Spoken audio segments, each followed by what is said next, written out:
morning, good afternoon, and good evening from wherever you're listening in the world to this podcast today.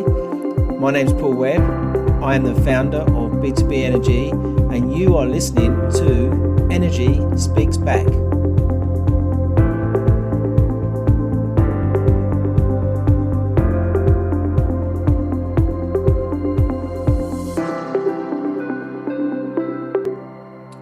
Good morning, good afternoon, and good evening, and welcome to Energy Speaks Back. I'm your host, and this is episode 9. Now, Energy Speaks Back, this is where we spotlight an expert around the world, and our subject today is sales. Now, you may ask me, why is Paul Webb from Energy Speaks Back introducing someone from sales? Well, sales is a very important part of being an energy expert. And that will come out in today's podcast. So today I'm joined by an expert in his field of providing clear sales messages. He's based in the UK and he has an amazing CV, which I'm sure he will share that CV with us later today. He's also an author in this subject. Now you may or may not know this person because they are all over LinkedIn and they have a very big presence within this industry. So, without further ado, I give you James Newell. Good afternoon, James, and I hope you're well. Yeah, thank you for having me, Paul. You're welcome. It's good to see you. Haven't seen you for a couple of weeks, so we talk on a regular basis when I need those extra words. We see you every day on LinkedIn. You're a very popular person. And, you know, I can't help but listening to all those words and what we should be using and what we shouldn't be using. So just please, just for the listeners today, just tell us about you.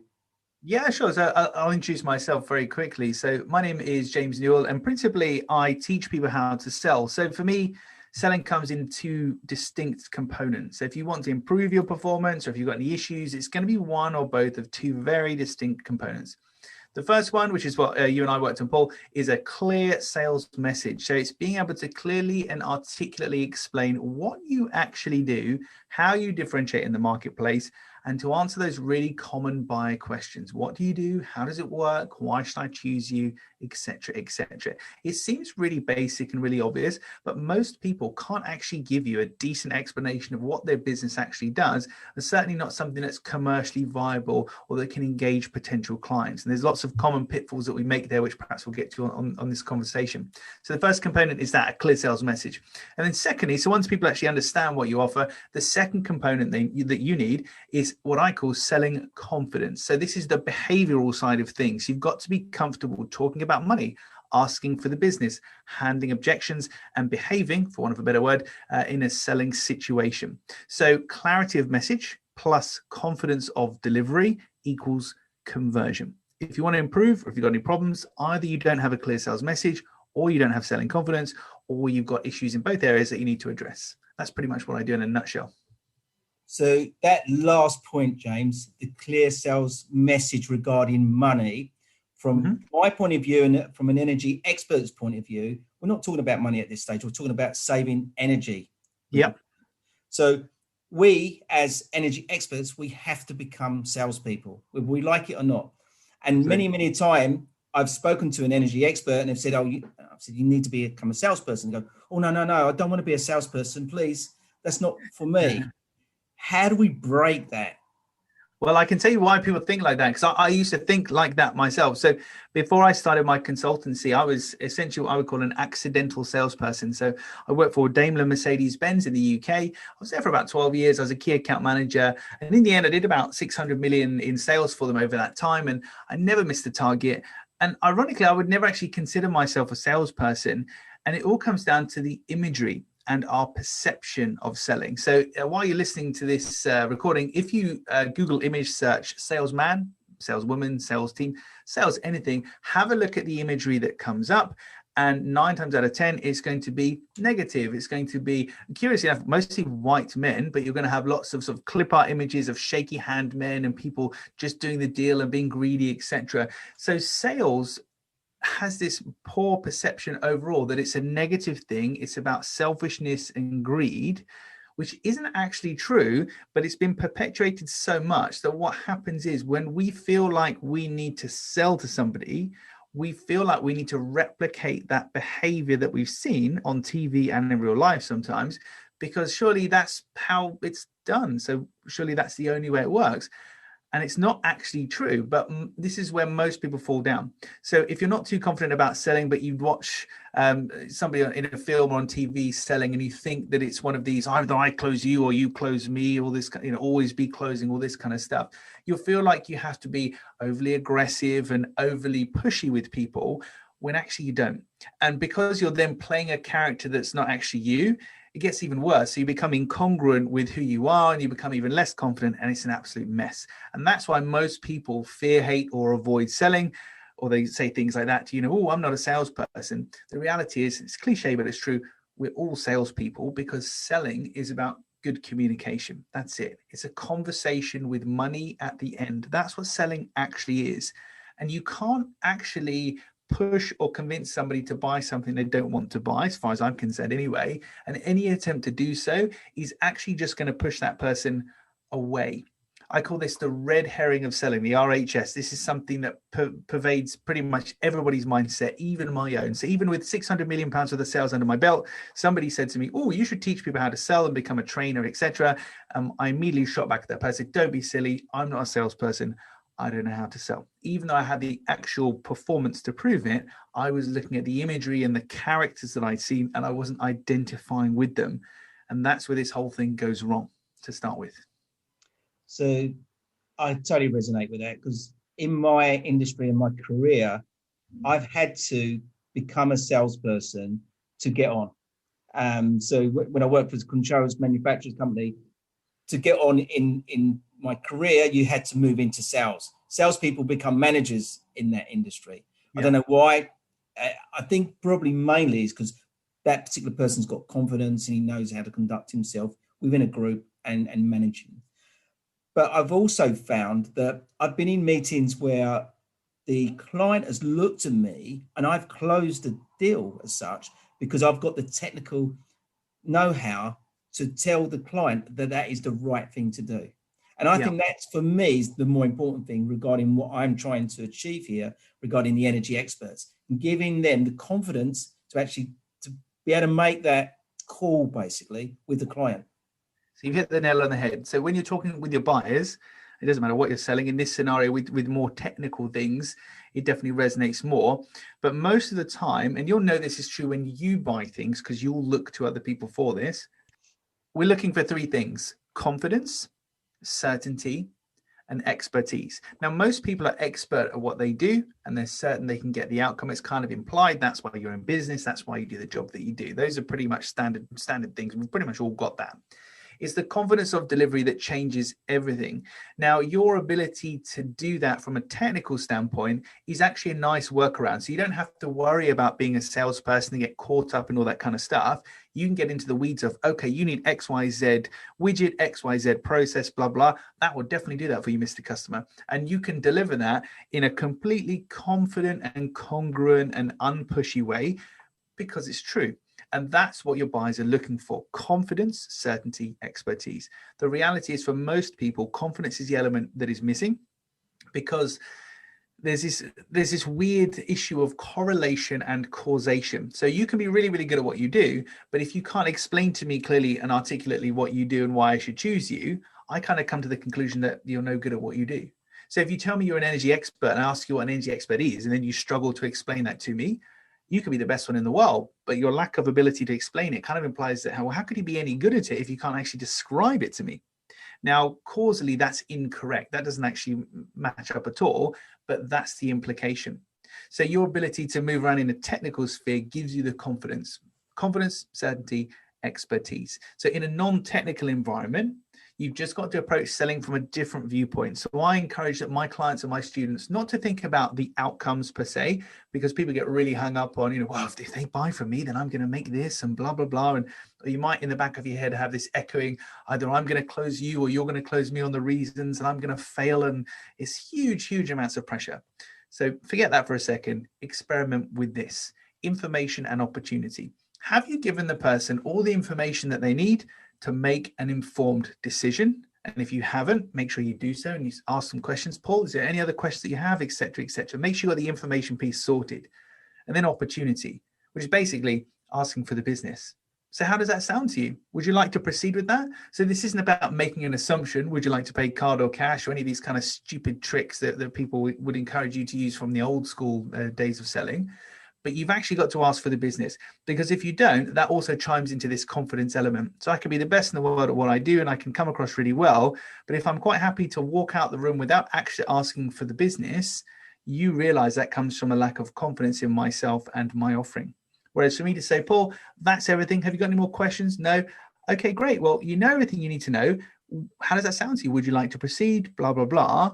Not asking that question can change everything. So information and opportunity, rather than just thinking about trying to close people and either I close you or you close me, this kind of pushy, closed thinking. That's the difference that really makes the difference for a lot of my clients and my students.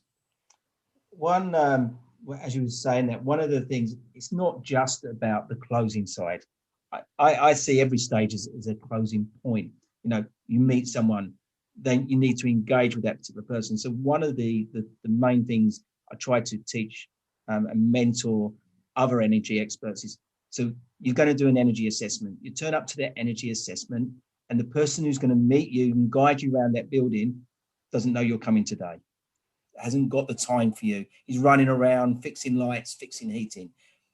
You've then got to go into sales mode. You've got to break the ice with that particular person. You've got to work with him because you want to be there all day. You've got work to do yourself. But there's no point walking around the building with someone who's going to be grumpy with you all day long. I've got my own ways of breaking the ice. Have you got any tips that you can be passing on here? I think the main tip really is kind of what stands underneath most of the work that I do, which is this notion of selling the destination, not the journey. So think about what is in it for that person that's showing you around the building. So no, they don't want you to be there. No, they weren't expecting you to be there. But what might they appreciate? What might they like? So you could look to engage them and say, look, I know that you're not expecting me to say blah, blah, blah. So you can actually agree with them and resonate with them and try and find some benefit for them. So look, if we actually get this done quicker, then maybe you can go home early or whatever. But think about there's a benefit to them. Think about what motivates them, not in terms of we're trying to sort of trick them or persuade them to do anything they don't want to do, but we want to make it as conducive as possible and as easy as possible for them to do the things that we need to do to get the job done. So this is the classic difference between features and benefits. So there is something at play. There's a cognitive bias. It's a heuristic. It's a way of thinking. It's called the false consensus effect. So the false consensus effect is essentially the reason I'm in business with Clear Sales Message. And it states that we see the world from our point of view. So we talk about things that matter to us in terms of we understand. And we pretty much expect everybody else to have the same consensus, the same understanding. But by definition, it's false, a false consensus, because different ages, races, genders, backgrounds, etc., etc. This is why we're more inclined to talk about ourselves, our products, our offices, our background, when our company was founded, etc., in websites and pitches and all that kind of stuff. The features more so than the benefits, the end result. We're talking about what matters to us. So ironically, although it's a very simple concept, it's hard to do because you have to go against your natural nature. Your natural nature is talk about yourself and why you're so brilliant. And you've actually got to flip that and change the syntax, so change the order of the conversation and think about the thereafter. Think about the end result, the destination. So I call it sell the destination, not the journey, because I often use airline adverts as the example. You very rarely see a plane or a plane seat in an airline advert. What you'll actually see is a destination. You'll see Eiffel Tower, family having dinner, a zoo, whatever. They're painting a three-dimensional, contextual, emotional picture that you can actually connect with on an emotional, contextual level. They're not just saying, would you like to buy a plane seat?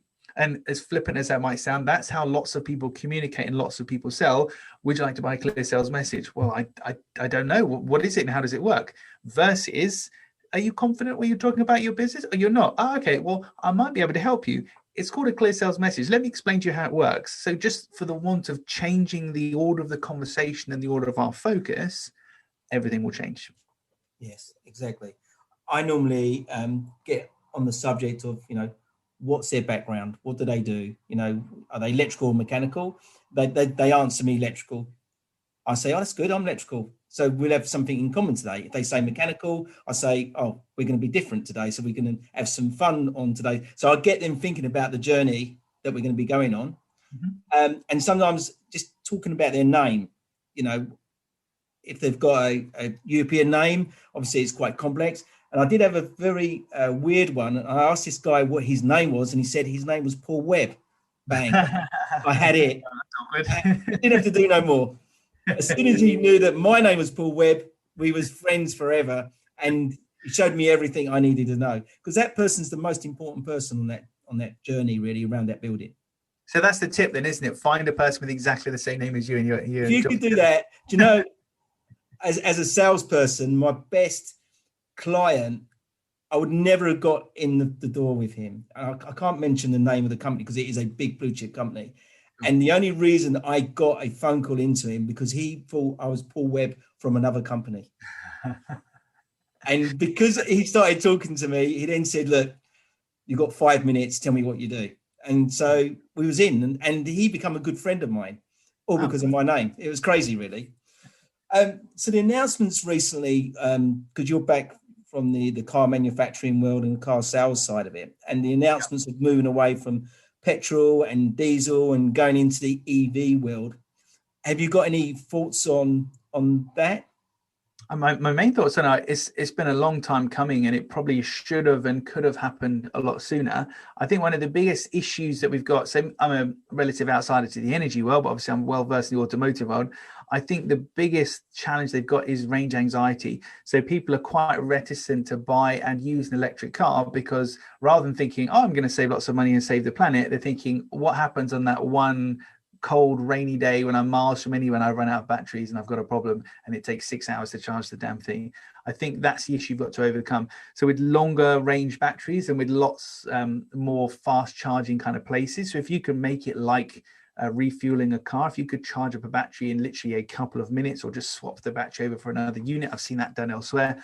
Anything like that to combat range anxiety. And I say that because I have that myself. So I'm skeptical about getting an electric car until that's sorted, because in the back of my mind, all I'm thinking about is what happens to me and my 3 children and my wife at the side of the road with no battery power, and it's going to take hours and hours to charge it, etc. What's going through my head at the moment is you go into London, you've got no phone charger and you're running out of battery on your phone. That's scary exactly enough. Right? The same scenario. That is scary enough. That is scary enough. But I have seen some of these petrol stations that are converting to completely being charging. So we've got a long way. It's a journey. We've got to take this journey, and I can see it's going to become easier and easier going forward. And the technology is going to get better. So these vehicles are going to be able to travel further and further, and with the ranges are going to increase. So if I said to you, right, James, I want you to go back in time, I want you to start selling EV cars, would you be excited about that? Yeah, absolutely, because it's a whole paradigm shift in the marketplace. And aside from range anxiety, I can't really see any downside to it, because my understanding of them is the cabin is larger inside, so you can fit more stuff in the car. There's less moving parts. There's less to actually go wrong or to be serviced. So there's a lot, and obviously that you're saving money on fuel, you're doing good for the planet, etc., etc. The only downside is that range anxiety. I can't see any other negatives. No, totally agree. So James, conscious of your time today, you're very busy doing your videos and your LinkedIn stuff that we're watching. I'm sure I keep seeing you looking at your watch thinking I've got to do another post in 5 minutes. I am joking. I do more than LinkedIn, it's right. So I'd like to, at this stage of the podcast, I always like to give something back to the audience. So is there anything that you can give back to the audience today? And I'm sorry if I put you on the spot. No, you're looking around. You totally put me on the spot, but that's okay. I like being put on the spot. There's loads and loads of things. We kind of touched on a couple of them already. So if you fear, hate, or avoid selling, just think about the fact that it's your perception of selling that is incorrect, because it's basically been missold to you. So most people misunderstand what selling actually is. So for the next few calls or meetings or whatever you're going to have, experiment with uncoupling yourself from the outcome and not going into something, oh my God, I've got to close them, I've got to do this, got to do that. and just think about information and opportunity. I'm here to tell you everything you need to know, and then I'll ask you if you'd like to proceed. If you proceed, great. If you don't, then that's great too. So I think that's the first one. Take some courage to experiment with that. But when you do, and when it starts to go right for you, you realize that that really is actually how it's supposed to work. And that's how I've always sold. And for me, it just came naturally.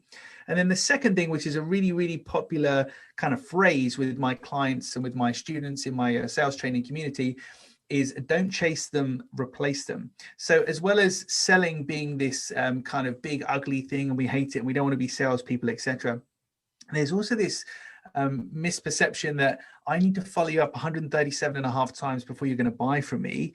And it's quite acceptable for me to just email you and say, did you get my message? Just checking in, just touching base. How are you? Blah, blah, blah, where there's no value whatsoever. So what I say to my clients is, yes, you need to follow people up. So we're not just going to abandon people, but you also need to take the hint. If somebody's not coming back to you, it's either because they're not interested, and we ignore things all the time because we're not interested as buyers ourselves, right? So it's either because they're not interested, or it's not a priority right now.